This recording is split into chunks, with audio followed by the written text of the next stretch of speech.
Hi everyone, it's Mrs. Holness here for another recorded lesson. I hope you enjoyed the live lesson that you either attended live or that you watched from the Google Classroom. There'll be another live lesson next week, but for today we're going to do a recorded lesson on the dark side of family life. Before we get started, it is a bit of a difficult subject for some people. For example, we talk a little bit about domestic violence, so it's important that you feel able to step away from it if you need to and come back to it later, because for some of you it might be a more difficult topic than it is for others. We're going to look at the criticisms of the theories around the family. So we know that, for example, functionalists say that the family is a really, really good thing, and what we need to think about is, well, hang on a minute, is the family always a good thing? So title in your books, The Dark Side of Family Life, and today's date. Press pause if you need to. We're going to go on to slide 2. So just want you to press pause for a minute now, and I want you to just jot down anything you remember about what the functionalists say about the family. So I'm hoping that you picked up primary socialisation. If you remember, primary socialisation is all about teaching children how to behave, teaching them the norms and values of society. I'm hoping you also mentioned stabilisation of adult personalities, the warm bath theory, the idea that as an adult you go out to your place of work, you come home from your place of work, and the people around you, most often it's the husband, so the wife, helps you relax into your evening, ready to face the day the next day. The warm bath theory, the idea of soaking into a warm bath, getting rid of the stresses of the day. You might remember last lesson in the live lesson, the Marxists say that that is not a good thing because it keeps workers ready to keep on working at their factories. But certainly the functionalists believe that is a good function of the family. But we need to think about the following questions. So I'm going to ask you to press pause again in a minute, and I want you to think about these 3 questions. Firstly, are all families like this? Secondly, what about different types of families? And thirdly, what do feminists say about this situation? So again, press pause for a minute, have 5 minutes or so to just have a think about functionalism, about your lesson on feminism, and trying to think about what these people say. So I'm hoping that you've picked up things like, are all families like this? Well, no, because what about families where they don't have the right norms and values? Where they're teaching children not to understand right from wrong, not to have manners, not to be polite, not that life is about going out to work, playing your part in society, being kind, treating people nicely. So you've got that side of things. What about stabilisation of adult personalities? What about a situation where there is domestic violence? So what about a situation where somebody comes home from work and they're not kept warm and comforted and made to feel good, but actually they step into a household where there is more stress?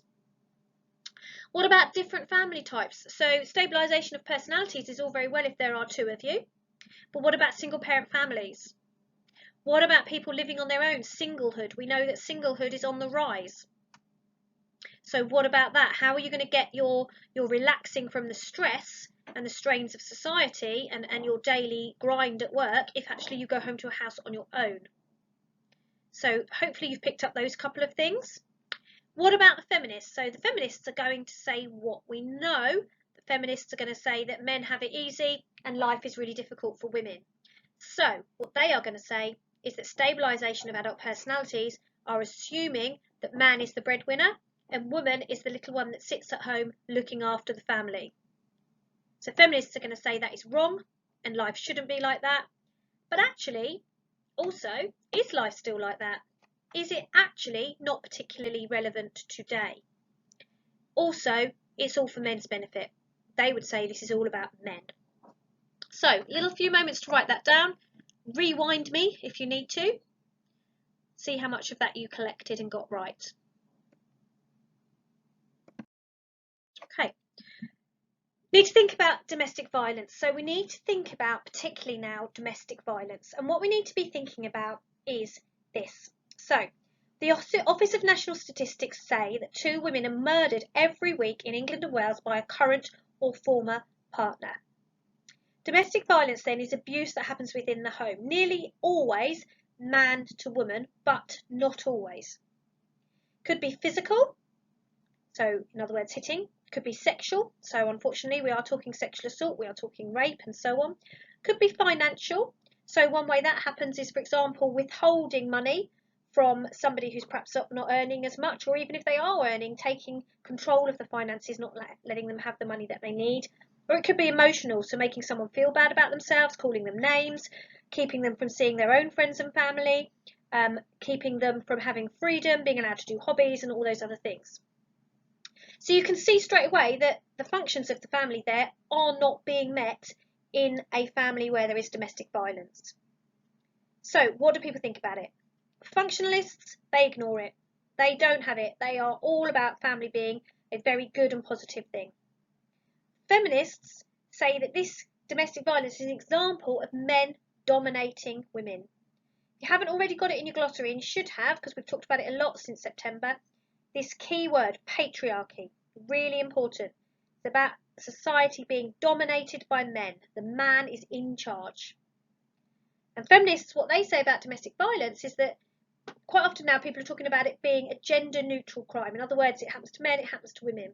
But actually feminists would disagree with that, and they would say it's still very much women is the victim situation. And in fact, the statistics would all back that up as well. So it is seen that women are assaulted 35 times before they call the police. So you can see it is very much a male domination issue. So take a minute to write these down. Take a minute just to think about all this that I've said. And we're going to have a look particularly at another aspect of family life. It isn't necessarily a dark side of family life, because actually it can be a very positive thing for the family, but it is an area that functionalists, for example, tend to ignore, because it is about family breakdown, and that's the issue of divorce. Now, my class, you would have talked about divorce before. We did a lesson on divorce before we went into lockdown. If Mr. Lapham's class and Miss Lucas's class are watching this, I'm not sure that you have done this yet, but I'm sure all of you know what divorce means and what it is. So I will move on to the next slide. So what are the changes in divorce? So you just need to jot this down really if you haven't already. As I say, my class may have seen this before. So divorce is the legal ending of a marriage. That's really important. It's a legal document.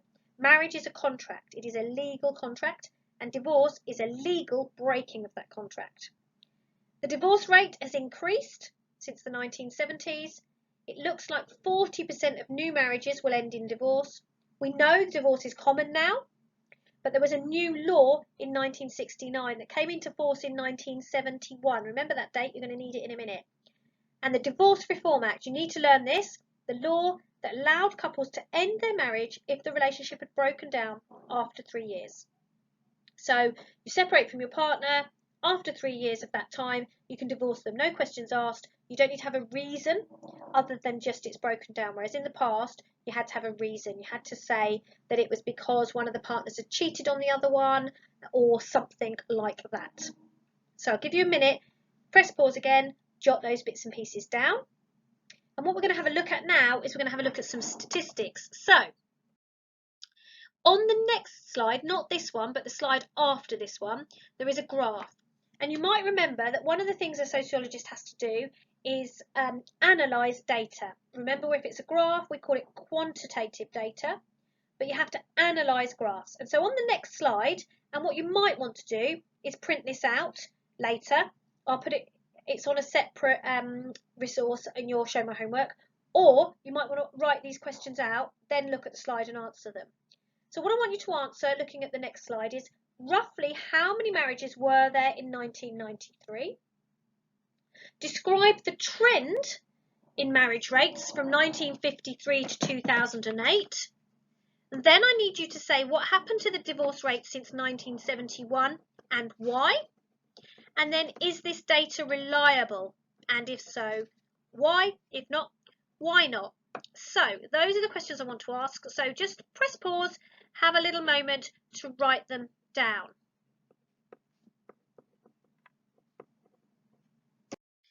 Okay, so there were 4 questions on the last slide, so let's have a little look at them.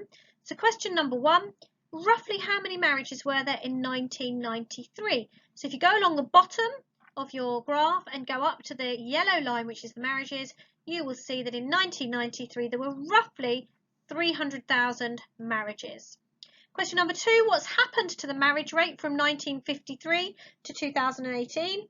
You can see that it goes up a little bit initially till about the late 1970s, and then it goes down. The rate decreases quite consistently. And if you remember why, we talked about secularization before, so the fact that there's less religion now and therefore less people are getting married because they don't feel they need to be married in the eyes of God.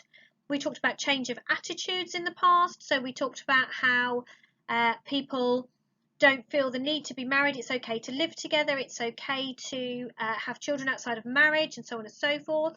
We've talked about the role of women, the fact that it's okay as a woman now to have a career and have your own life and be independent and so on, and therefore people don't feel the need to get married. We've talked about the cost of marriage. It's very expensive. People want to put money towards a house, etc., etc. The next question was regarding the divorce rate. So what's happened to the divorce rate since 1971 and why? So you can see the divorce rate has gone up since 1971, not massively up, and actually it's steadied really since sort of the early 80s or mid 80s, but essentially the marriage rate has gone up, the divorce rate, apologies, has gone up, which is probably because of the Divorce Reform Act changing things in 1969. You can see it written on the graph there. Interestingly, it's then started going down again after 1991 and onwards, 1993 and so on and so forth. So you might want to have a little look at what happened to the divorce law in the 1990s, towards the end of the 1990s. And the last question, is this data reliable? If you have a look at the source, absolutely is reliable because it's from the Office of National Statistics. So, well done, good lesson. I want you to spend any more time you've got before lesson 2 today revising, because in lesson 2 I'm actually going to set you now an assessment, a Google Forms assessment. Won't take the whole lesson, so give yourself sort of 20 minutes, half an hour to have a look back through your family work, and then you're going to do some multiple choice questions and an exam question on a Google form to send in to your sociology teacher. So nice talking to you. Next week, live lesson during the Monday morning session. See you then. Take care. Send me your work. Bye bye.